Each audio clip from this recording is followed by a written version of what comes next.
नमस्कार मित्रांनो, अन्न संसाधनामध्ये सुधारणा या व्हिडिओ विषयामध्ये आपले स्वागत आहे। या विषयामध्ये आज आपण शिकणार आहोत पशुसंवर्धन, पशुशेती, गुरांची पैदास, गुरांचे खाद्य व्यवस्थापन, गुरांचे रोग व्यवस्थापन, कुक्कुटपालन, अंडी आणि बॉयलर उत्पादन, मत्स्यपालन आणि मधुमक्षिका पालन। तर चला प्रथम आपण बघू पशुसंवर्धन। पाळीव प्राण्यांच्या पोषण, निवारा, आरोग्य आणि पैदास यांची व्यवस्था पाहणाऱ्या शेतीच्या शाखेला पशुसंवर्धन असे म्हणतात। हे उपयुक्त जनावरांचे शास्त्रीय व पद्धतशीर व्यवस्थापन मंडळ आहे। आता आपण बघू पशुशेती। पशुशेती हे दोन विभागात मोडतात। एक दुभत्या जनावर, उदाहरण गाय, म्हैस इत्यादी। त्याचप्रमाणे शेती करणारे जनावर, उदाहरण बैल, रेडा इत्यादी। त्याचप्रमाणे पशुशेतीमधून दूध उत्पादन। दूध, प्रोटीन, व्हिटॅमिन आणि प्रथिने हे घटक असतात। जास्तीत जास्त दूध उत्पादन हे गाय आणि म्हैस यांच्या मार्फत होते। गायीच्या तुलनेत म्हशीमार्फत दूध उत्पादन जास्त प्रमाणात मिळते। दूध उत्पादन मुख्यतः गुरांच्या स्तनपानाच्या काळावर अवलंबून असते। त्याचप्रमाणे गुरांची पैदास। भारतात गाय आणि म्हशीच्या अनेक प्रजाती आढळतात। दूध देणाऱ्या गायीचे दोन प्रकार आहेत। एक स्वदेशी जाती, उदाहरण लाल कंधारी आणि देवणी किल्लारी इत्यादी। त्याचप्रमाणे विदेशी जाती, उदाहरण जर्सी आणि ब्राउन स्विस इत्यादी। त्याचप्रमाणे गुरांचे खाद्य व्यवस्थापन। दूध देणाऱ्या जनावरांची खाद्य व्यवस्थापनाची पद्धत ही दोन प्रकारची आहे। एक देखभाल आवश्यकतेसाठी। पशूंच्या आरोग्याची देखभाल करण्यासाठी त्यांना पोषण अन्न देणे आवश्यक आहे। त्याचप्रमाणे दूध उत्पादनासाठी स्तनपानाच्या कालावधीसाठी पोषक अन्न देणे। त्याचप्रमाणे पशुखाद्याचे घटक, भरडलेले खाद्य, फायबरयुक्त खाद्य। त्याचप्रमाणे कडबा, यामध्ये प्रोटीन आणि प्रथिने असून आणखी पोषक तत्वे समाविष्ट असतात। त्याचप्रमाणे गुरांचे योग्य व्यवस्थापन। पशु हे अनेक प्रकारच्या रोगाने त्रासले जाऊ शकतात, ज्याचा परिणाम दूध उत्पादनावर होऊन ते मरणही पावू शकतात। पशुमध्ये रोग हा बॅक्टेरिया आणि व्हायरस या कारणामुळे होऊ शकतात। पशुमध्ये परजीवी संसर्गजन्य रोगाचे दोन प्रकार आहेत। एक बाह्य परजीवी संसर्गजन्य रोग, हा एक प्रकारे त्वचा रोग आहे।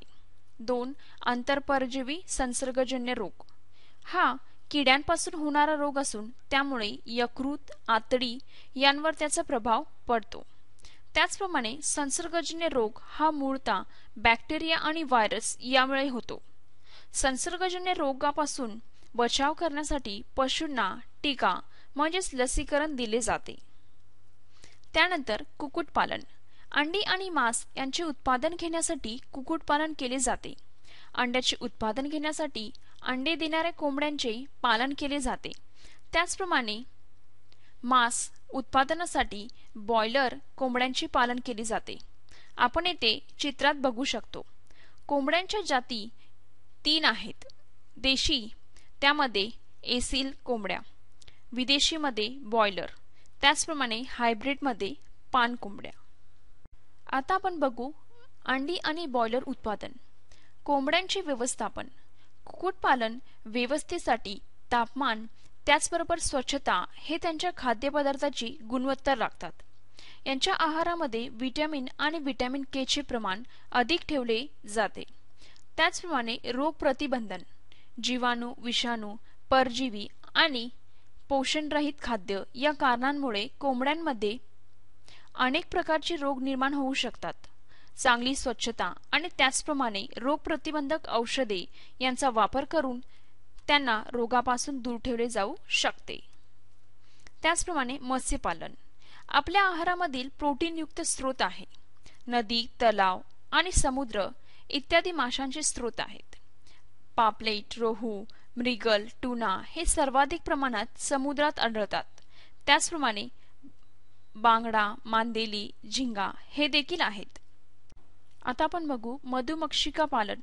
मध आणि मेण हे मधुमक्षिका पालनातून प्राप्त होते। मध हा ऊर्जा स्रोत म्हणून वापरला जातो आणि त्याचबरोबर औषध म्हणूनही वापरला जाते। मेण हा सुद्धा औषधे तयार करण्यासाठी वापरला जातो। व्यावसायिक बाजारात मधाची मागणीही जास्त प्रमाणात असल्यामुळे मधुमक्षिका पालन केले जाते.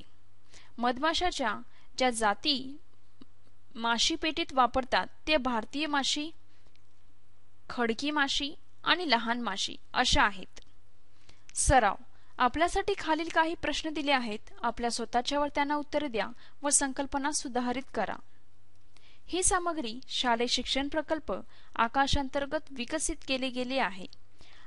हा प्रकल्प अर्थसहाय्य आहे NME, ICT आणि MHRD भारत सरकार.